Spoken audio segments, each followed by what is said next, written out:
Welcome back to the Chicago Tomahawk. I'm Mike. I've got Matt and our guest Jake Hahn with me, and today we're going to be talking about yesterday on Jake's show, The Point with Boomer on Sirius XM Radio. They gave Stan Bowman, or I would say Jake gave Stan Bowman a C plus, and Boomer gave him a D plus, and obviously I feel a little differently about the grades, and we've got a few questions from our listeners. So Jake, how you doing, man? What's going on? I'm doing great, guys. Great to jump on with you. And whether you liked the moves the Blackhawks made or you didn't like the moves the Blackhawks made, at least they were entertaining this offseason, right? It's a fun team to talk about because so many teams we've done these GM report cards for, we're about halfway through as I talk to you guys right now. There's a lot of teams in the league that there's just like no meat on the bone. It's just not even fun to talk about those teams. So at the very least, Chicago's fun to talk about right now, whatever side of the fence you happen to be on. So I'm happy to join you guys and talk about what's been a really fun offseason for the Hawks so far. Yeah, no kidding. You know, actually, Matt has a question. You're going right into it, Matt. Why don't you lead into your question about the two teams? Oh, the two teams that are the probably most boring teams. I kind of listened yesterday, and I think I know what teams you're gonna say. Like the worst teams, worst off-season teams. I want to hear your opinion. See if I'm right, Mike. Well, there's a few options actually that I could kind of go top two in terms of like boring to talk about. There's actually one that we did today. Horrible moves, maybe nothing at all. Horrible draft, trades, signings. Well, Buffalo's got to be there, but at least Buffalo can be exciting in the way that they're just so bad. Like it's like that car crash, train wreck type situation with Buffalo. Arizona is another team where it's just you're just beating your head against the wall every year. Yeah, one. And Detroit was a team that we talked about today. That's just they're patient. They're staying patient, and it might end up being the right thing to do for the Red Wings. But there's just not a lot to talk about there. It's just not very exciting. They don't really do much, and Steve Yzerman's clearly just staying as patient as possible. Was there another one that I missed though? Yeah, I thought for sure you were gonna say I got one right. Anaheim. Yes, the Ducks. Yeah. Yes, you're right. You're right. You guys burn them all the time, and they deserve it. They're terrible. There's no meat on that bone. Zero meat. I know Robin Raquel or Richard Raquel, right? Ricard Raquel, yeah. He's like the only guy that I've known for a while, and Gibson obviously he's a stud, but he's got nobody like Boomer said. You feel bad for the guy. He's never had a good offense in front of him, and when he did. Yeah. Anderson was the starter, so he's never really had a shot. And then Arizona. I was going to say Phoenix, but they'll always be Phoenix to me. But they're terrible too. Like the trades, like what were you thinking? Garland, he's like their only good player, and they included him with OEL to Vancouver. That's just brutal to me. I can't what are they doing? Yeah, I'm trying to figure out what they're doing too. The one thing, if I'm going to say something nice about Arizona, and it's tough because they've been brutal for a long time. I think there's no really secret to that. A lot of it was cleaning up the mess that John Chaika left. Like if I were to split the grade for Arizona, it'd be an easy F for Chaika for what he did over the past few seasons. And I think Armstrong coming in now is doing his best to clean up that mess. Like he didn't get handed a great team here. No. So I think he's doing his best to try to accumulate some assets and see what he can do and turn this thing around. But unfortunately for Yotes fans, it's going to be a lot more years of pain before they can even come close to being a decent team again. Well, who's in net? They got rid of, I thought, the only good, decent guy that could actually win him a game is Kemper, and he's gone now. So it's like, what are we doing here? It's going to be like an AHL squad. Yeah, right now it looks like Carter Hutton is like the only goaltender under contract that actually seems like he could feasibly be a starter, and that's not really saying a lot. I believe he's mid-30s right now. I don't know if they maybe go out and find somebody else during free agency here before the season starts just to have somebody to start there, but they're clearly showing that they're I don't want to say they're in full tank mode, but they're pretty close. Like they're saying, hey, we're going to bottom out here with a couple of good drafts coming up, and we're not going to be able to score. I mean, you mentioned Garland leaving. He's like the only guy that could actually score consistently there. He's gone. I don't know where the goals are going to come from, and like you mentioned, no goaltending either. So could be a real tough year in the desert this year. How about Carolina, sending off Nedeljkovic, dude? I did not see that coming. And they've also made some other questionable moves. Can you comment on Carolina and what their direction is?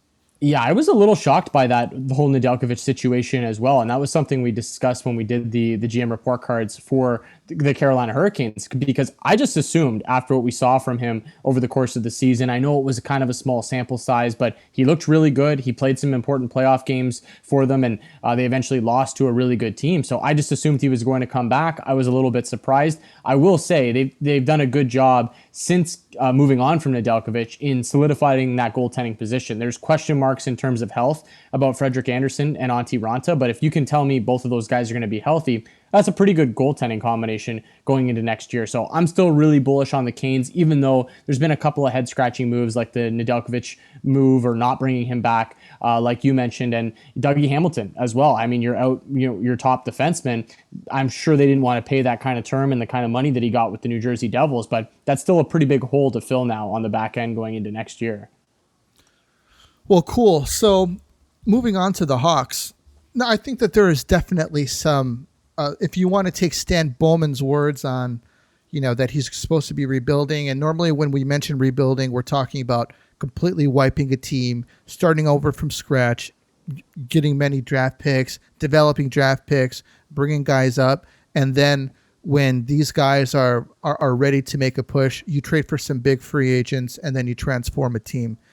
It seems like Bowman, I don't know, is skipping a major part of it and decided, hey, you know what? I think that we're gonna make a run for it. I think Bowman did a good job in this offseason because he plugged a lot of holes and he made a big changes in the areas that the Hawks needed changes the most. We had absolutely porous defense last year. We signed Seth Jones. I would have liked to have signed him for $8.5 million. He got a $9.5 million gig. He was more than likely the most sought after free agent this year. We picked up Jake McCabe, who is a defensive defenseman. He's going to hit people, and he's kind of like that defensive guy that we've needed. A lot of people are saying that Duncan Keith is over the hill, and because the defense is so bad, but I don't think a lot of people realize that Duncan Keith is an offensive defenseman, and his shortcomings were covered up by Brent Seabrook for years because he would skate the puck up, Brent Seabrook would stay back, he'd play defense, and then Keith would hurry back. So when the Hawks lose Seabrook and they're going through this somewhat semi-rebuild stage, and they're left with Duncan Keith, who has these flaws in his defensive game to mentor these young kids, the defense sucks. And they're saying that he sucks. And it's like, well, you know what? That's not the type of guy that he is. He needs to be able to skate the puck up, not sit back and play defense. So picking up, actually McCabe, I think, is one of probably the biggest that we have next to Seth Jones. Add in Riley Stillman, who has some physical game to him. Throw in Ian Mitchell and Wyatt Kalynuk, and you know what, man, we have a defense with us. Add in Fleury on at the goaltending position, and Lankinen has somebody to look to see what it's like to be with a real professional. Instead of Malcolm Subban, who I'm sorry to say, he's not an NHL caliber goalie. He's more of an AHLer, to be honest with you. Agreed, yeah. And so splitting time with, maybe Fleury and Lankinen 60-40 or even 50-50 gives Lankinen that opportunity to play and gives Fleury an opportunity to, even at his age, not really burn himself out. And with Taves coming back, we traded off, we did not sign P.S. Suter and Kemp, which I'm really surprised we didn't sign Kemp. And we got Tyler Johnson. Tyler Johnson is an absolutely huge signing for the Blackhawks because A, he's a fast guy. B, he can play with really talented players. You put him in between Kane and DeBrincat, and this guy can win faceoffs, which is what we need, which is what Kane really hasn't had very often in the past few years, which improves the possession game for the Blackhawks. Taves comes back, on the first line. Hey, man, we're rolling down the middle pretty solid. So pretty much what I'm saying is that the Hawks down the middle at the center position have gotten way better. The defensive side of the position have gotten better, and the goalie conundrum. We have a tandem now to play defense with has gotten better. So, in your opinion, do you think that Stan Bowman made enough moves, or do you think that he made too many? Well, this is clearly a better team than it was before the offseason started. I think we can all safely look at it, and you can maybe knock the money that Seth Jones got. You can knock a move here and there. But if we're just strictly looking at the roster and what it's going to be going into this year compared to the roster in what it was last year, this is a better team. This is a team that can compete for a playoff spot at the very least, and you get a healthy Kirby Dach, which I'm really excited about. And you mentioned Jonathan Toews coming back and being healthy. Very happy he's able just to play hockey again, because I know there were some fears of that at one point. So just as a hockey fan and someone that's really rooted for Toews, going back to his days playing World Juniors for Team Canada, I'm happy to see that for Jonathan Toews. So I was curious when I was coming on with you guys, and I'd like to get your takes on this, just in terms of a philosophy perspective here from the Blackhawks, because last time I came on with you, before all of this happened, we were kind of shooting it around to think, what are the Hawks going to be here moving forward? Do you start to sell off some of these older players and really go full rebuild? Do you try to go one last kick at the can with these guys? And it seems like they've made their decision, that they're going to go for it one more time. You've got 2 years left on the Kane and Toews deals, both $10.5 million per season. So I think Stan Bowman sees a window here to say, well, these contracts are going to expire in a couple of years. Patrick Kane's still an elite player in this league, one of the top players in the National Hockey League. We hope Jonathan Toews comes back and is the Jonathan Toews that he was before he was out and he was out of the lineup. And you throw Kirby Dach in there and all the moves that you've made to solidify the goaltending and the defense, and you think, okay, this actually might be a pretty decent team here. So I think Stan Bowman's done a good enough job, probably as good of a job as he could have done in the offseason with only so much to work with. And you obviously need dance partners to make these sorts of things happen. I think he did all he could to try to put a roster on the ice for the next 2 years with Kane and Toews still under contract to, at the very least, be a playoff team. And then you could see what happens when you get into the playoffs. I'm hesitant to put them anywhere more than just a playoff team. Like I can't put them into that cup contender status just yet. I need to see it first. But I do look at this roster and I see potential as a playoff team. And now that we know that Marc-Andre Fleury is going to play, I know there was question marks about that when they brought him in, that maybe he would just retire. And he clearly needed some time to sort of assess the situation and realize that he's no longer a Vegas Golden Knight. He seems happy to be a Blackhawk now. He seems happy to put on that jersey. And I'm sure guys like Toews and Kane have hit him up, since the deal was made, and Jonathan Toews being a Canadian guy as well, probably saying, hey, we've got a pretty good team here. Let's go run it back and see if we can win something. So now that I know Marc-Andre Fleury is going to play, I like it a lot more, because I can see a legit number one in Fleury, and Lankinen, who I trust as well, I think will be in more of a role he should be in than just being like the number one guy with no real backup there. So I think it slots in nicely, and I don't know where you guys stand, if you think this was the right move or if you think that maybe they should have been selling off some of these older players instead. Go ahead, Matt. You go first. I'm on board with it, actually. I think the Hawks are actually very lucky. Like Keith said, he wanted to be closer to family, and I mean, I think we would have been, not saying we're stuck with him, but I mean, I don't think the Hawks were going to trade him. But when we did, we freed up money and we got rid of Seabrook's contract. Shaw's he had to retire, and so, I mean, we got cap space, and I mean, last time we talked, we were talking about Seth Jones, too. Me and Mike have always been, we were like, we're going to get him, and yeah, you guys were on that early. Yeah. We were, and you heard it here first. It's true.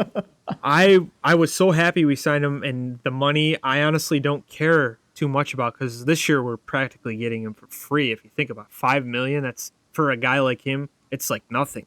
I mean, Zadorov wanted $6 million, and he might get it. So that's crazy. But when you, like you said, when their contracts are up, do you think Kane would take a pay cut to like keep a good team around him for a couple more seasons after that? Like the hometown discount. I mean, he's made his money, and I think Jones might be our highest paid guy. So, I mean, they got to see like he's the next face of our franchise, I think. I think it will depend on where the Hawks are at there, right, for Patrick Kane. And we've seen other star players take discounts in the past and it work out. Actually, Sidney Crosby did it early in his career with the Pittsburgh Penguins, taking less money than he probably could have received, saying that he did that on purpose so that Pittsburgh could spread around the cap a little bit more. And obviously they had other superstar players like Malkin and Letang on that roster as well. But it paid dividends. I mean, I think he's probably happier now to sit with those Stanley Cup rings than he would be with a few extra $1 million, right? I know I would be personally. So I think it comes down to the player. Obviously everybody's a little bit different, but there's already been speculation that Nathan McKinnon, whose contract is up, talk about cheap deals. Nathan McKinnon is just, he's I was half just the going to price say that he should be, right? And he's already come out and said that he's willing to take a hometown discount with Colorado, which isn't shocking to me because he's buddies with Sidney Crosby. They are from the same small town in Nova Scotia, which is it's kind of crazy to think. And they spend the offseason together. Apparently, they're really, really close. So no surprise that Nathan McKinnon's going to kind of follow in the footsteps of Sidney Crosby and try to do that same thing. I don't know where Patrick Kane would come into that. I think, again, it would just come down to where the Hawks are at. If the Hawks are really competitive at that point when his deal's up, maybe he does look around and say, hey, this team could win a Stanley Cup. I really like it here. I'm comfortable here. I've been here my entire career, so I'm not going to ask them for the sun and the moon. But if the Hawks are struggling and he's still playing really good hockey, he deserves to go out there and try to get as much money as he can, which would be his last big contract at this point, right? Into his 30s now. It kind of reminds me of like Joe Sakic, like in the I guess it was like the mid 2000s. He was like taking $5 million a year, and they were kind of building a solid team around him. Then he retired, but I'm hoping like Kane and Taves sort of take that similar road. Like, hey, we got some young guys coming up, and I want to finish my career here. I'm hoping. I mean, what do you think, Mike? Around 8 would be fair for those guys. Like, oh yeah, here I'll just go ahead and give my take. I think that what they're doing is right in line with what I wanted them to do. We probably have about 5 years max left of Kane and Taves. And Kane and Taves there's going to be statues of them, other than the Pittsburgh Penguins, who can say that they drafted 2 pillars back to back of their franchise. And I'm predicting it right now. Kane and Taves are going to go out with 5 cups. And this is the start of it. Kirby Dach is going to need a contract, and DeBrincat is going to be due some money coming up within around 3 to 4 years. So I think that they're going to take team friendly deals at about maybe $8 million a piece, between 7.5 and $8 million a piece to maybe sign a center, because Taves, his offensive production has always been kind of mediocre, but it's been both sides of the ice of where he plays really well. This is just my prediction. We're going to sign a big center maybe in a few years that can play more of that offensive role, and Taves is going to play heavy defensive minutes to kind of end out the twilight of his career. But I like where Bowman is going. This is where we need to go.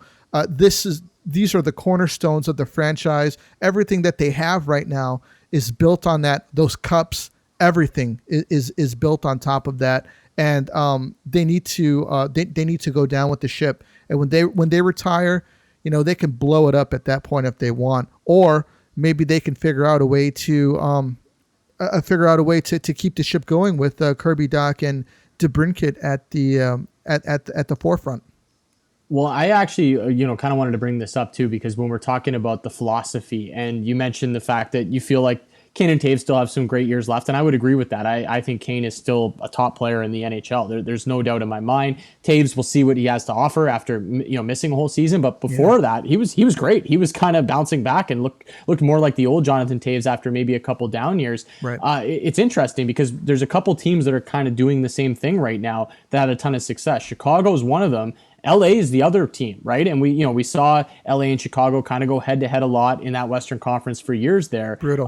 It was a great rivalry between the two teams, and they were the two top teams in the Western Conference at the time. It seemed like year in, year out, one of those teams was going to make it through the Western Conference and get to the Cup final. They're both kind of going about this in a similar way. They both got veteran players that were there when they won Cups. In LA's instance, it's Andrei Kopitar, who's still, to me, he would be the Patrick Kane comparison, like the top player that's still got a lot to offer.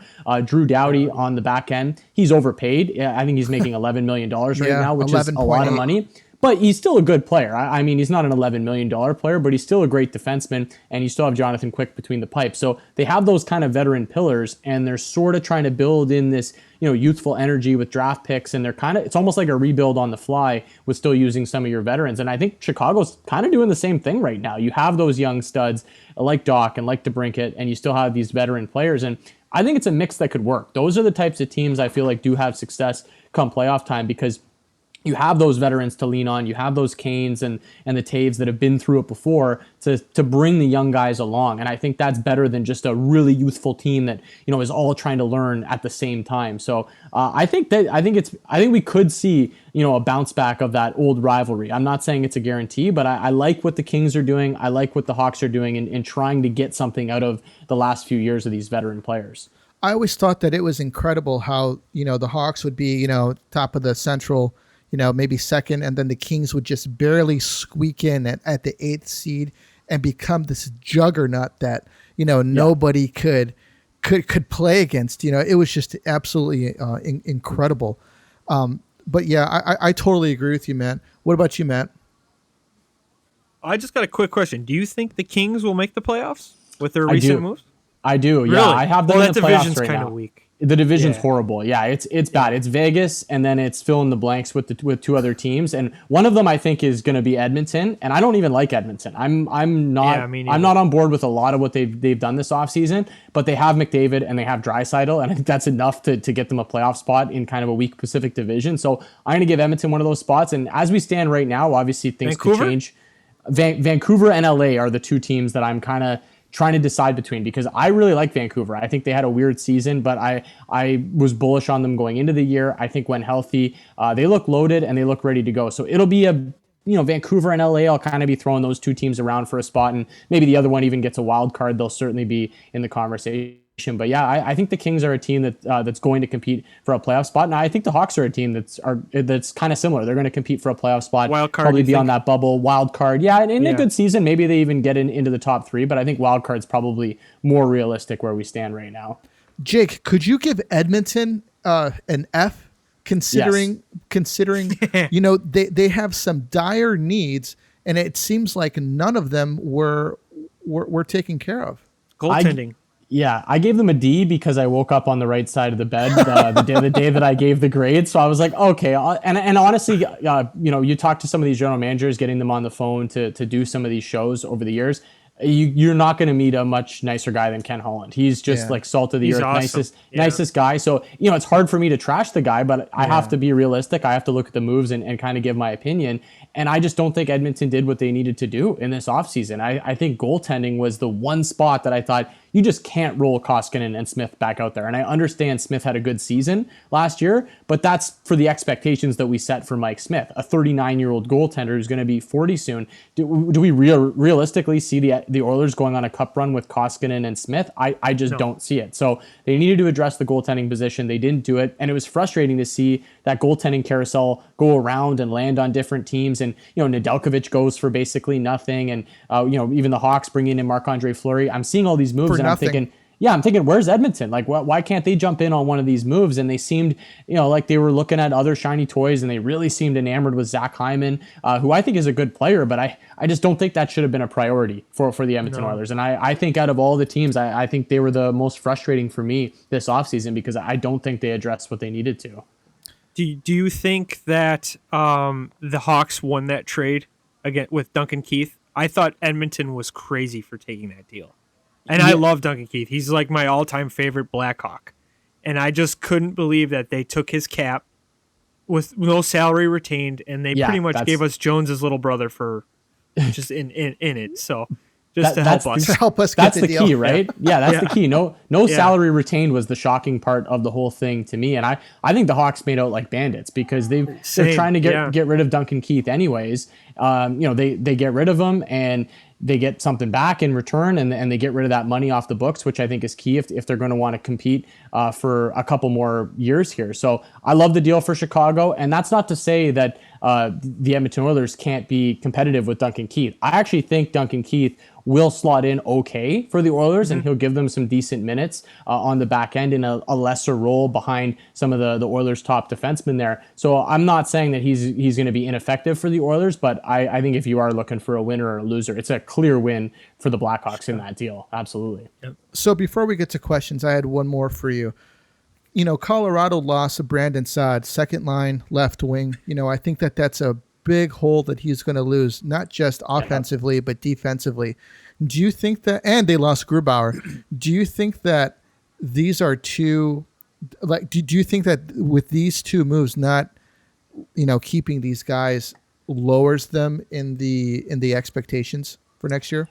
Not for me. I mean, you can definitely look at those moves and say that they lost a little bit of something, but I still feel like they're the top team. If they're not the Cup favorite, they're probably second or third. I think we maybe have to make Tampa the Cup favorite at this point, even though I think going 3 in a row is just ridiculous. But just based on the odds, you probably have to, you got to make them, they're Tampa Bay at this point, right? So you got to make them the favorite at this point. But I still think Colorado's right there. I still think they're an unbelievable team, top to bottom. I think you can survive without Brandon Saad. And the Grubauer thing got me a little bit more because I feel like what we saw in the playoffs this year, you look at the teams that made it to the Final Four. I don't think we could call them the conference finals this year, but the Final Four, everybody had a stud goaltender. Everybody had a highly paid goaltender. And I think the Avs philosophy is they don't want to get locked into a long contract and give a goaltender big money. And I tend to agree with that. That would be my philosophy if I was the general manager as well. I'd want to save on goaltending.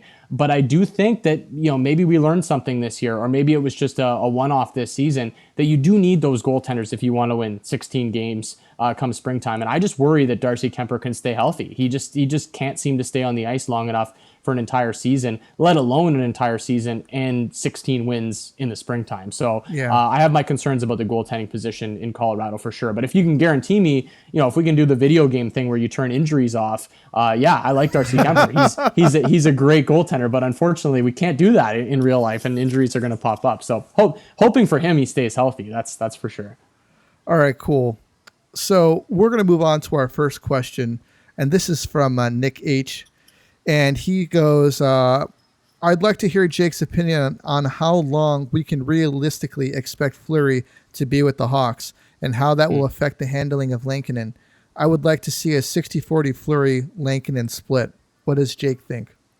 Well, I'm with him on the 60-40 split. I think I could get there with that. Maybe even closer to a 70-30 for Fleury, but it's obviously going to come down to who's playing well. And Lankinen showed he's pretty legit, right? So I like Lankinen. I think he does deserve a good chunk of starts. And if you're Chicago and you do feel like you have a chance to go on a run come playoff time, it would be good to keep Fleury as fresh as possible and not wear him out too much at his age throughout the course of the season. So I can get behind 60-40. I'm comfortable with that. In terms of how long he's going to be there, you guys both know he's got 1 year on the deal. So for me, it's almost like I don't want to say a tryout because we know what Fleury is at this point. We know what he's all about. He's coming off a Vezina Trophy, so he's clearly playing well. Right. I'm not comfortable going past 1 year or guaranteeing anything past a year. I think this is the Hawks saying, hey, we're going to bring him in. We've got our goaltender for this year. And even if he plays well, I still think they could move on from him just based on the money that he would possibly command on that contract. And if Lankinen plays well enough for you to say, hey, this is the next guy in line, we're comfortable kind of passing off the torch to him, I do think it could just be a one-off for Marc-Andre Fleury. And he's already speculated that he might be close to retirement. So we don't know if he even wants to play past this year. And I've listened to some interviews now with Fleury now that he's accepted that he's going to play for Chicago. And he has mentioned a couple times, at least in the interview that I listened to, that he's excited to kind of coach up Lankinen, and he knows he's going to take on that responsibility as kind of a mentor for Lankinen. So maybe he feels like this is just a one-off year. He's going to go for it with the Hawks, see if you can catch lightning in a bottle, and then pass the torch over to Kevin Lankinen. Man, you're telling me exactly what I want to hear. Great mentor. He's got one of the best mentors. And for the room amazing. Too, right? Like I know we're not actually in these rooms, but when you hear it enough from everybody in the league, like when you hear one story from someone to say, yeah, this guy's a great guy or this guy's fun. And you're like, okay, yeah, you might have just had a good experience with him, but other people might not. When you hear it from hundreds of people in the hockey community, then you know it's legit. And I think Fleury's going to go into that room and he's going to maybe add something, a different energy. And if they get on a roll, I could see this being a really fun team to be around. You know, the United Center with fans back in the building and the Hawks kind of rolling in a playoff spot. I could see it being a team that catches some good vibes this year. Seth Jones taking slappers from the point and us actually having a power play. Coast to coast. Yeah, you guys missed the old power plays, right? It's been a while. So on to our next question from Blake Murray. He says, how does Reichel make it? Does he make it out of camp and start with the Hawks, or is he going to be in Rockford? Really keen to see him play. Where do you think Reichel fits in? Yeah, it would be a guess for me at this point, but I would expect now based on what they've added, and you talk about Tyler Johnson coming in now, a healthy Jonathan Taves, and they added some other pieces. You get the healthy Kirby Dach back there. My best guess is that he would start in the American Hockey League. I don't see why there needs to be a real rush to bring him in at his age, but if he shows enough in camp, I wouldn't hate the idea of it. It's just to burn a year on his entry level as well is always difficult. You have to kind of weigh that whether it's worth it, whether you think it's ready, or whether you think the player is ready. I don't know. I'd like to get your guys' take on this as well, where you stand on bringing these kids up, because you just don't, like, the NHL is no place for teenagers unless you're Connor McDavid or you're one of these generational prospects where there's just no other league for you to play in. So you got to play in the NHL. I tend to think most players that come in as teenagers struggle, and sometimes it can hurt your confidence. So I like to see these players groomed a bit in the American Hockey League, which is a really tough league. It's not an easy league to go play in. I don't think I mentioned Blake Murray. That's who the question was from. I want to give him a shout out. He's one of the original six, one of our original six fans. So where I sit on it is, let's see where he's at in camp. We really don't have any glaring holes that need to be filled, at least offensively right now. But I would like to see, what he has to offer. Maybe I would say maybe a month in Rockford, and then let's move him up, see what he's like for about 10 games, and then take it from there. I don't think there's a rush right now, because I think that we're in, let's try to make the playoff mode. Let's make sure that this team can gel together, get some chemistry with the boys, and take it from there. Moving guys in and out of the roster like they did with Mitchell and Bowden last year, I personally think was detrimental to their development, and I don't want to see that happen to Reichel. Go ahead, Matt. Yeah, I agree with that, Mike. But I think last year we didn't have a choice. We had to do that. We didn't have any other solutions. We had to pretty much throw these guys into the fire, and they failed at times and they succeeded at times. But I think now with our team, we don't have to do that. I think he can develop now in Rockford. That's just my take. You know what, man? I would have rather have played Bowden than played Zadorov. Give or take maybe 100% of the season, to be honest with you. I just thought that Zadorov was that bad. And considering that, we were paying him $3.5 million, I That's just why didn't. He's playing, though, because he's got that hit. Well, yeah, They're sure. paying him. He can hit, but I think there's a difference between bringing physicality to the game and being a plus than just going out and hitting guys and, you getting burned, half the time. But anyways, we'll move on to our next question from Piercy. So, with the Hawks revamped roster, how long of a leash does Colliton have?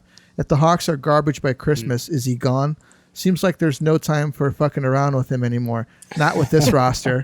Thoughts? It's funny because he mentioned this man, and this was my first question. I had a notepad of questions that I wanted to ask you, and it was about Colliton. I personally think that Colliton is the weakest link in what is going on with the roster and the team right now. What is going to happen with him? What are your thoughts? Well, I like this question a lot. I think it's important, and it's not something we've really talked about yet on the show. Maybe it's something we'll toss around. Yeah, we'll steal it. We'll steal it for our team previews, actually, which we're doing Piercy's beard later this month. Where we look at every team for an entire hour. So I don't think the leash is very long here on Culloden, especially because now he has something to work with. I feel like previous years you could look at it and say, well, what's he supposed to do, right? The blue line was a disaster, and the goaltending situation wasn't exactly perfect at times either while he was there, and they were just leaking oil on a nightly basis. But now you got a bit of a blue line to work with. You obviously bring in Seth Jones, who's a legit number one. You talked about Jake McCabe a little bit as well, so there's at least something to work with there. Is it the best blue line in the league? No, but I think it's at least above average at this point. So I don't think he has that excuse anymore of, this is a bare bones team with nothing to work with. I think this is a team very capable of making the playoffs this season. So if it's a bad start, I don't know how bad the start would have to be, but we've seen general managers have a pretty itchy trigger finger. And I think the fact that the Blackhawks are kind of chips in the middle at this point and they're making some of these moves puts a bit more pressure on them to succeed. So we're not going into this season thinking, well, this is going to be a lottery team. This season's kind of a lost season. There's some expectations on this team now going into this year. And if they're towards the bottom of the standings, even a quarter way through the season, midway through the season, I don't think it's out of the question that maybe Colleton could be gone and there's a bit of that midseason wake-up call. Well, how long before Tortorella is our coach? Oh, man. Well, he's on ESPN now, so you're a prime away from He'll TV. He'll quit. Yeah, he will. He loves Chicago. I know he does. And he's a coach, too. Yeah, we were actually talking about that on the show today about John Tortorella and how entertaining he could possibly be on TV because there's so much potential there. But I said, it's tough when you got one foot in the door of television and he's kind of doing this as a stopgap until his next head coaching position. Like Boudreaux. Yeah, he's not really going to unleash on guys, right? Like he's not going to trash guys on TV and then all of a sudden get hired by that team and then he's coaching that guy and like later that week he's like, wait, I just heard you on TV like 3 weeks ago. You said I was terrible. Like I fucking said it. I fucking said it. Yeah, exactly. That would probably be Torts' response. Yeah, exactly. Brooksy. Yeah. I mean, Torts in Chicago would just be. Torts Are you a anywhere fan is of him? entertaining. I am. I just like the entertainment side of it. Like I understand why maybe he'd be a coach that could rub team the wrong way, but I've actually always been of the opinion. I think Torts is somebody that's perfect as a midseason replacement to a struggling team to kind of come in, maybe not like bottom of the basement. Yeah, just like that kick in the pants to say, okay, I'm coming in here. This is how we're going to do things. Let's go on a run. Let's get hot. I think he's the type of coach that over 2-3 years, he can wear on you a little bit. And you're just sick of the act and the whole charade. And especially if you're losing, that obviously gets worse. But I think he's the perfect midseason coaching candidate to try to cure something. So maybe that happens. Maybe it's not with the Hawks, but maybe it's with somebody this I hope season. It is. Yeah. I had a goalie coach just like him, and when I had an off night, he'd be like, Matt, you couldn't stop a beach ball tonight. And that's how Tortorella is. He's like, I need a goddamn save. And I feel like sometimes you need a guy like that to push. Like you said, though, maybe it gets old after a while, and maybe the Jackets were like, okay, Torts, we know, we get it. Enough, we get it. yeah. But they were really bad, too. Yeah, but a lot of players, they rave about him. Like St. Louis loves him, and I think Seth Jones even did. So it'd be awesome if he came here. In my opinion, I think he's the exact guy we need. He can set up a good defensive system. I don't think Colleton can.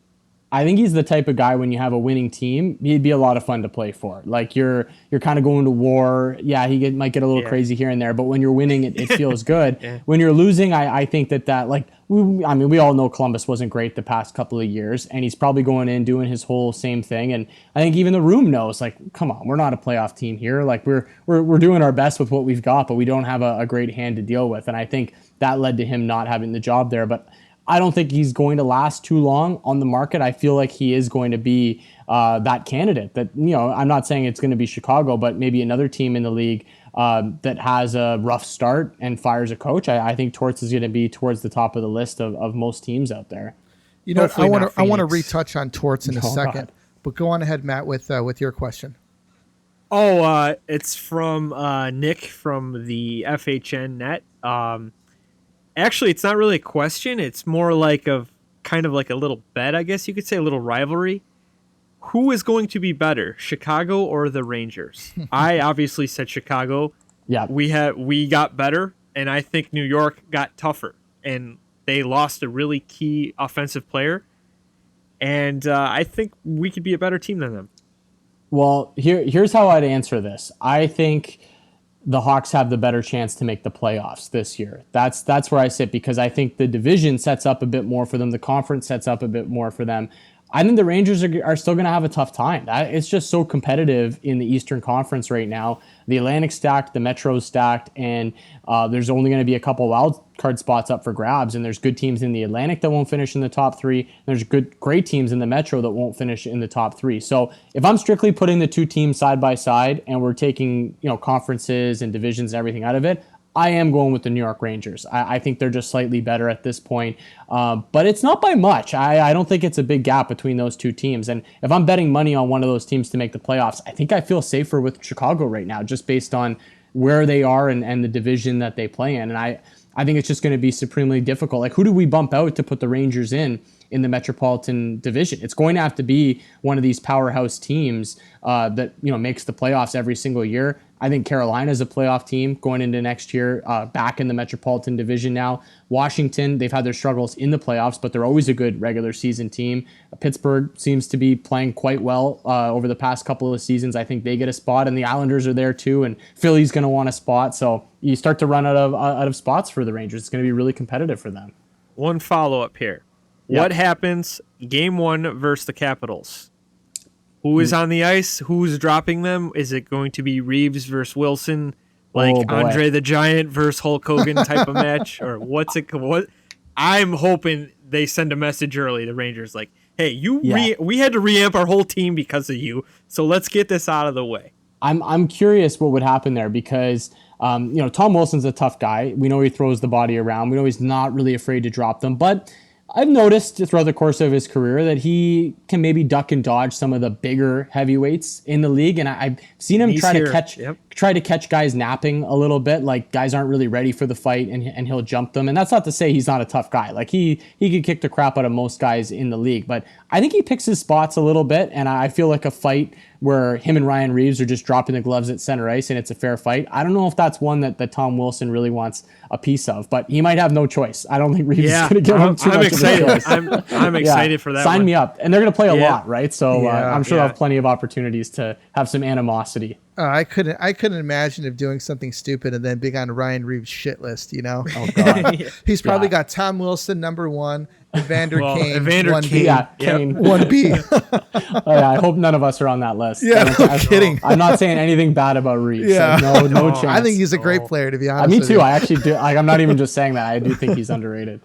I think he sucks. I'm just kidding. Don't. You hear that, Reeves? Yes. So, Zadorov made a statement a couple days ago about Nathan McKinnon and what it's like to play with him. He's saying that, he wants everybody to, kind of eat like he does. He had the pasta replaced in the cafeteria with chickpea pasta, and in practice, if passes aren't right on his stick, he's just letting them go by, And look, I get it. You want to make your team better, and you want to be a leader, but I think that there's certain things that you can do that could really piss guys off, especially when you lose in the playoffs because, you're not scoring in games that you need to score, and you've got these antics.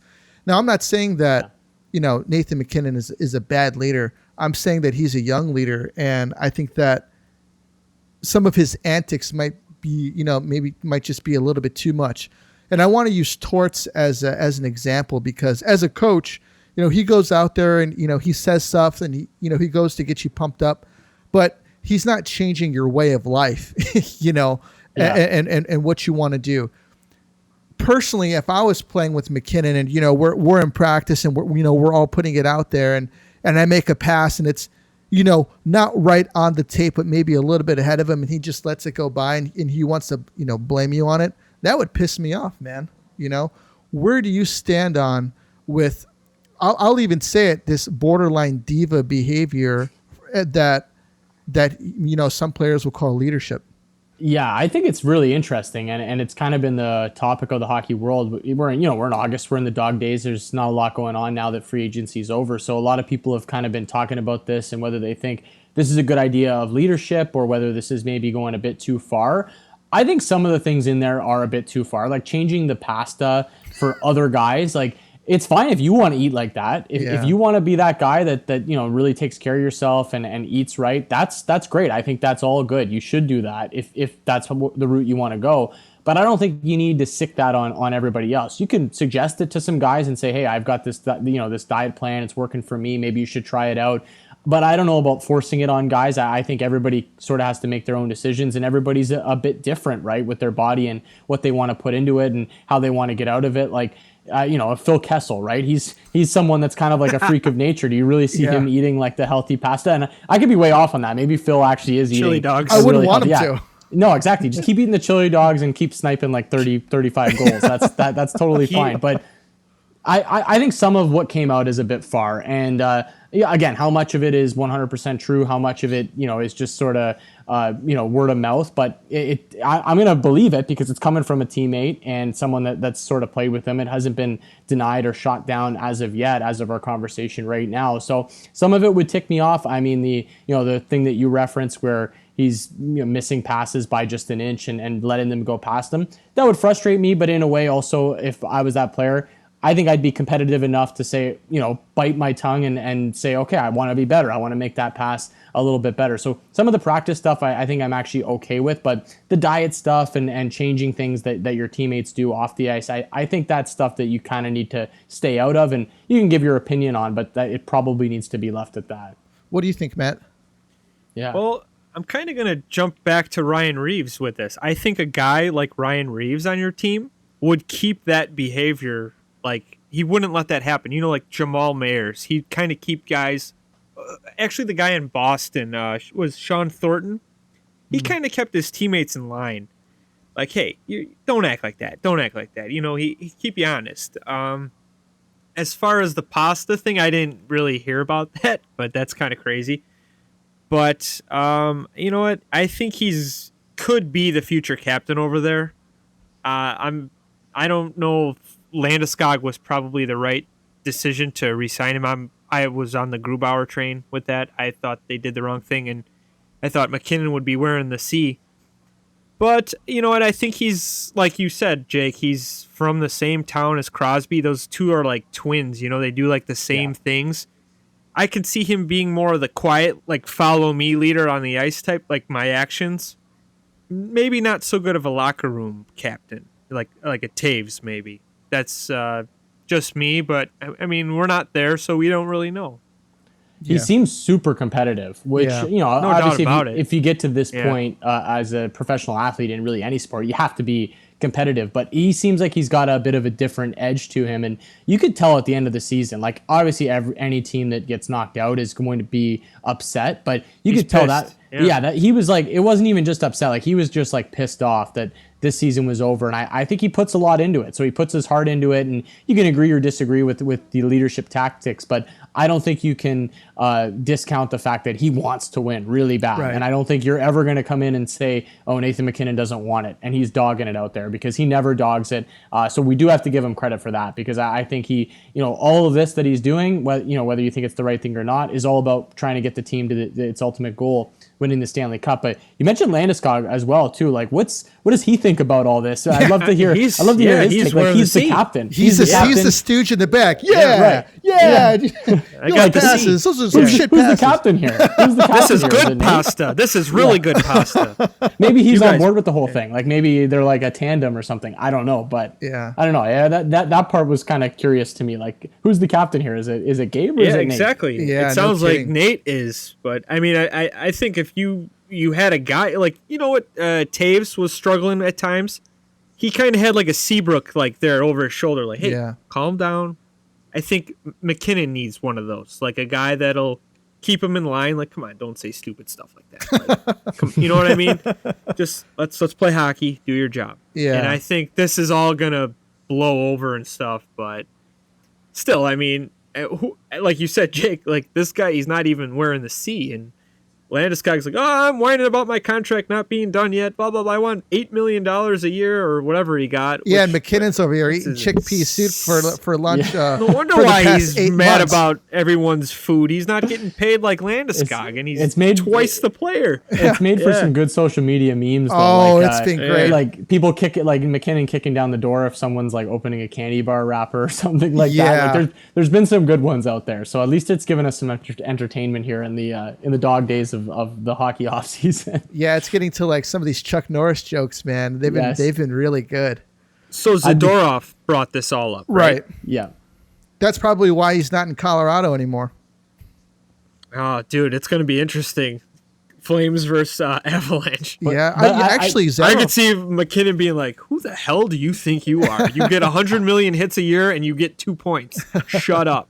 I do appreciate the fact, though, that like he's basically what he said too is like the guys can do whatever they want in the off season. I'm not going to control what grown men do in the off season. Right. But once you come into the building and the season starts, we're all in one goal. We're all a team. We're all trying to go win the Stanley Cup. So we're all going to try to be on the same page here. But I don't know. Maybe I'm just more old school in this thought. But guys like not even be able to having a drink and stuff like that. Like I feel like a lot of hockey is about that camaraderie. I'm not saying they should be getting hammered every single night before their games. There has to be a line, but I do feel like you got to enjoy yourself a little bit. You're in the NHL, and I think there's something to be said for balancing out that healthy lifestyle and also still having some fun with the guys, because I think that actually does build up team chemistry, right? To just have a little fun. 100%. Denny Savard used to smoke before games.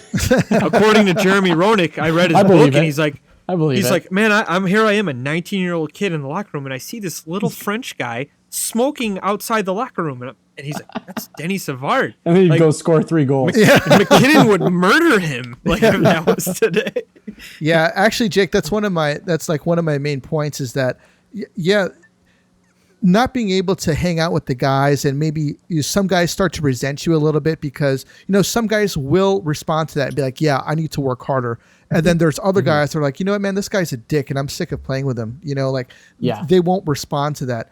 I think a good leader is someone who knows, hey, I can push this guy this way. And then another guy, I can come up to him and be like, hey man, what's going on? What's up with you? What happened with that pass? It's like, maybe the dude's like, I just found out my mom's got cancer, and he's not telling anybody. That's why I'm not getting these tape to tape passes, instead of being berated in front of the whole team.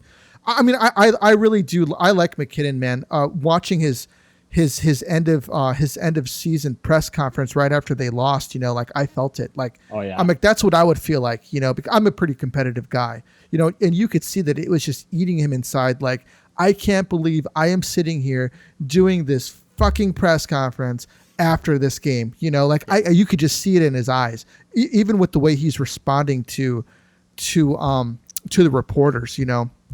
I think that he's a great player. I just question his leadership style. That's it. And I just thought it made for good conversation. Yeah, well, he had to have been in almost shock at that point because he bought thinking back to that series and kind of the narrative surrounding Colorado during that playoff run. They sweep the first round. They win the first 2 games against Vegas. And I was asking myself, I even brought this up on air, are they going to go undefeated into the Cup final? Like, if they sweep Vegas, if they win the next 2 games, they're probably hooking Montreal in the 3rd round. They should sweep them. They would have beat them easily. So I'm thinking they might go 12-0, go into the Cup final. We might be witnessing like some history here, and then they never won a game again. So I think that was a bit shocking. And in that 3rd game, I remember, I believe it was a Friday night, because I remember watching that game, and Colorado was up late in that game, and I thought, okay, they go up 3-0. This thing's over. This is Vegas' season on the line here. They need to find a way to win this game, and they tie it, then they win it late. And I thought, okay, a little heartbeat, but I still feel like Colorado's going to win this series. And yeah, like I said, they never won a game again. So I feel like Nathan McKinnon and probably a lot of the Avs were just sort of in shock at that point. To think, I can't believe I'm sitting up here. Yeah, I can't believe we just lost this. Yeah, you could tell that they completely bought in. Maybe they were listening to, reports and everything, listening to the media, because I think that they completely bought in and were in complete shock. 100%, man.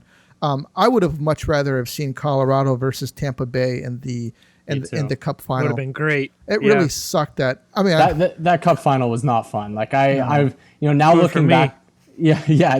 Well, yeah, exactly. And we did get to see the dominance of Tampa Bay, but like you said, I just think Tampa, Colorado would have had so much, sex appeal to it. And I think for the league and for hockey, that's what you needed. And, it's nice to have a Canadian team in there. And I don't think the game needs to be sold in Canada. I don't think anybody in Canada was watching the game extra because Montreal was in the mix. I really don't believe that translates past the state of Quebec and past Montreal Canadiens fans. I don't think people really care, if you're in Western Canada, or you're in Toronto or something like that. And it just felt like such a dull series where you knew what the result was going to be and that Tampa Bay was just clearly the better team. Like Tampa got to face the 18th or 19th best team in the NHL, and I would have much rather see like the two top teams go head to head. So I was a little bit disappointed. Yeah, I was a little disappointed just by the way that the bracket was set up and everything was set up, that we didn't get that matchup, because I just think hockey needs that. You need that like cup final matchup. It feels like in the NBA every year you get a great finals matchup with two teams that are two of the top teams that deserve to be there.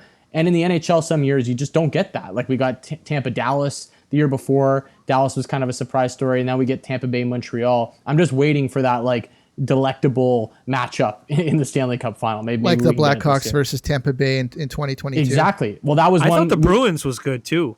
We talked about that. That was actually one of our questions a few weeks ago, where we talked about our favorite Cup final over the last, I think it was 15 years we went back, or maybe we went back 20 years.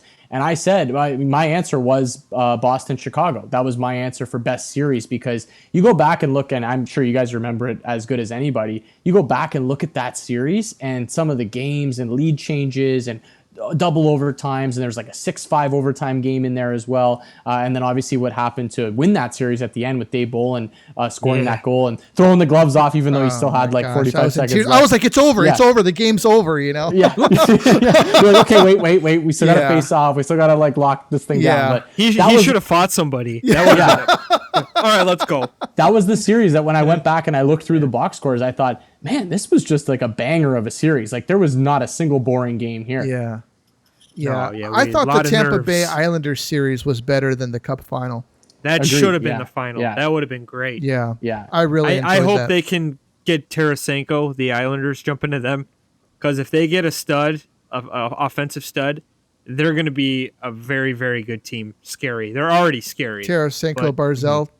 Yeah. My worry about the Islanders, we were kind of talking about the Rangers earlier and how competitive that's going to be. I love the Islanders too. I think that they're a team, once they get into the playoffs, they're about as dangerous as anybody. I mean, they've lost to Tampa Bay the last 2 years that's gone on and won the Stanley Cup. So you can argue the Islanders could be the team that's back-to-back Cup champs right now. So I think highly of them. My only issue with them, and maybe they can solve it with some more scoring and bringing somebody in, is I think their success translates more over to playoffs than it does regular season. I don't know so much if they're built for that regular season success, and in a really tough competitive Metro and Eastern Conference, I don't think their playoff spot's guaranteed. But if you can tell me they're going to get in, I think they're going to be a very dangerous team once they get in. I just feel like the regular season might be the more difficult battle for them.